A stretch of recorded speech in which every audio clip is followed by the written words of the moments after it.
সাধন প্রক্রিয়ায় সাধন করতে গেলে কিছু বিষয় আবশ্যক, কিন্তু বিষয়টা রেগুলার ধারাবাহিকতাভাবে চালানোর কিছু অসুবিধার ফলে এটা বেশ কিছুদিন পরে আজকে শুরু করা হচ্ছে। আজকে যে বিষয়টা অমূল্য চর্চার চ্যানেল থেকে, বিষয়টা হচ্ছে অষ্টাঙ্গ যোগের সম্বন্ধে। নমস্কার। অষ্টাঙ্গ যোগ, এই অষ্টাঙ্গ যোগটা কী সেটা বলার জন্য বিষয়বস্তু। অষ্টাঙ্গ যে 8টা যোগ,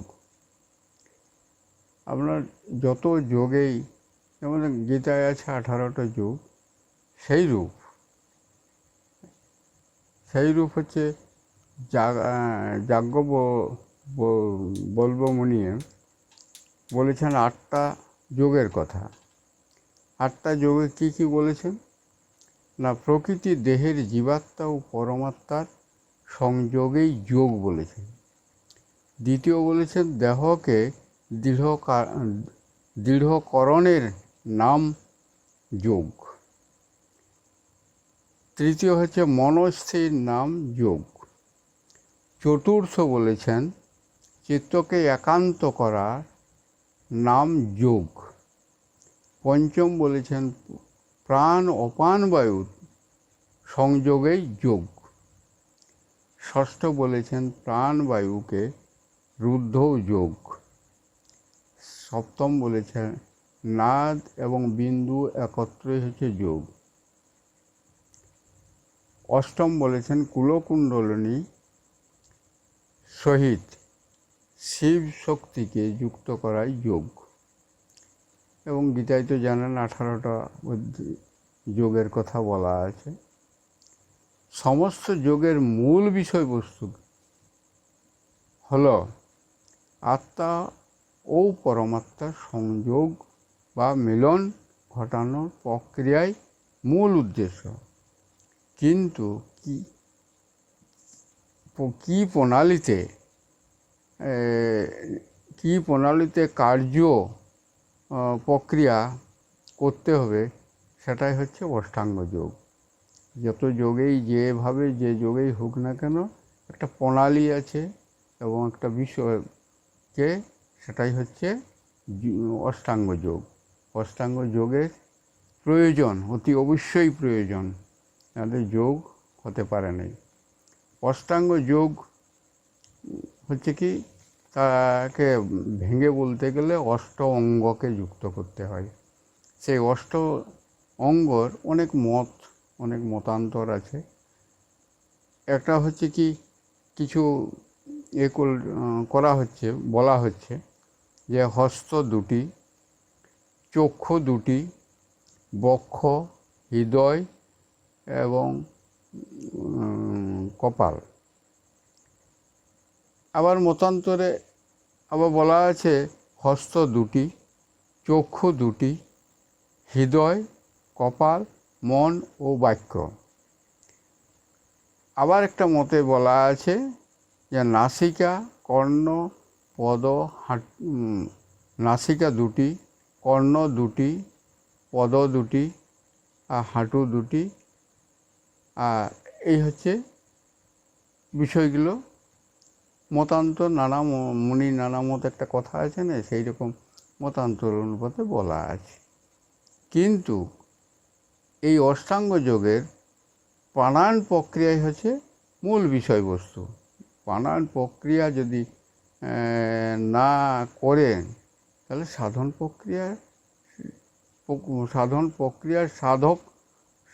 প্রক্রিয়ায় সে বিফল। অর্থাৎ সাধন প্রক্রিয়া মূল যোগেই হচ্ছে প্রাণায়াম প্রক্রিয়া। এই প্রাণায়াম প্রক্রিয়ায় আবার দেখুন, এই কাজে অঙ্গ কী অঙ্গ কাজে লাগাতে হয়। সে অঙ্গগুলি 2টি চক্ষু, 2টি কর্ণ, 2টি নাসিকা, 1টি মুখ আর 2টি জানু। আবার হাতের অঙ্গুলি, দুটো হাতের অঙ্গুলি লাগে 10টি। হচ্ছে এই প্রাণায়াম প্রণালীতে করতে গেলে এই বিষয়গুলো লাগে। তাহলে নমস্কার, আজকের বিষয় হচ্ছে দুটো ইয়েকে নিয়েই, মানে অষ্টাঙ্গ যোগকে নিয়েই আলোচনা করার জন্য। দুটো যোগ কী কী? একটা হচ্ছে যম আর একটা হচ্ছে নিয়ম। এবারে যম কি না, যম হচ্ছে সংযত হওয়া, সংযম থাকা, ধৈর্য ধৃতির প্রয়োজন, তাকেই যম বলা হয়। যমের আবার 5টি ভাগ আছে। কি কি ভাগ? ভাগ মানে 5টা যোগের মধ্যে এগুলোকে অতি অবশ্যই যোগীকে পালন করতে হয়।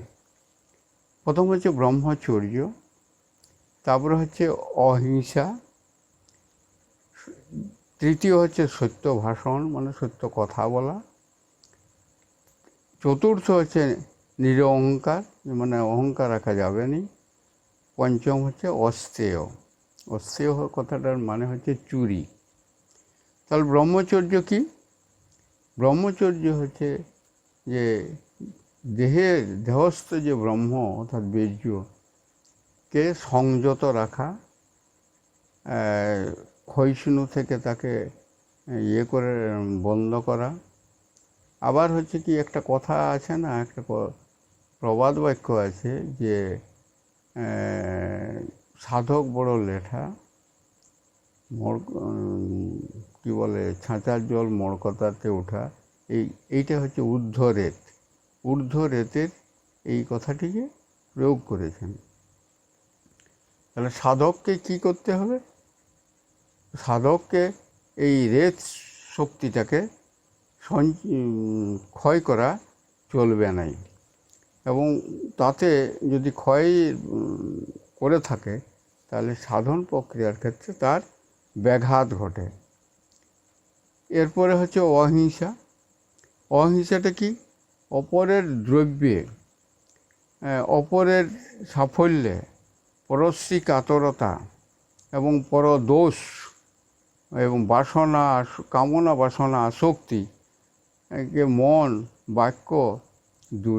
মন বাক্যকে দূরে রাখতে হবে। যে আর কি, মন বাক্য দেহ দ্বারা যে সর্বভূতের কষ্ট না দেওয়া। আর কি না, প্রাণী হত্যা, অকারণে প্রাণী হত্যা করা ঠিক নয়। তৃতীয়, সত্য কথা বলা। সত্যটা কি না, বাক্য ও মন ইন্দ্রিয় দ্বারা নিত্য প্রত্যক্ষ হচ্ছে সত্য। অর্থাৎ ছল চাতুরি, অতিরঞ্জিত কথাবার্তা আর বাচালতা না করাই উচিত, যাহা হিত থেকে বিপরীত হয়ে থাকে। এবং অপরকে উদ্বেগ না করাও সেই সব বাক্যকে, এবং বাক্য সবসময় সত্য বলা। তারপর হচ্ছে নিরহংকার। নিরহংকার মানে আর একটা কথায় তাকে বলা হয় অপরিগ্রহ। দেহের আহারের অতিরিক্ত ভোগ্যবস্তু গ্রহণ করাটাই হচ্ছে অপরিগ্রহ বা নিরহংকার। অপরের পরিত্যাগ করাকে, দম, লোভ এবং আসক্তিকে পরিত্যাগ করাকেই বলে অপরিগ্রহ। আর শেষটা হচ্ছে, অর্থাৎ পঞ্চমটা হচ্ছে অস্তেয়। অস্তেয় কথাটার মানে হচ্ছে চুরি। অপরের সম্পদ চুরি বা অপহরণ না করায় অস্তেয় বলে।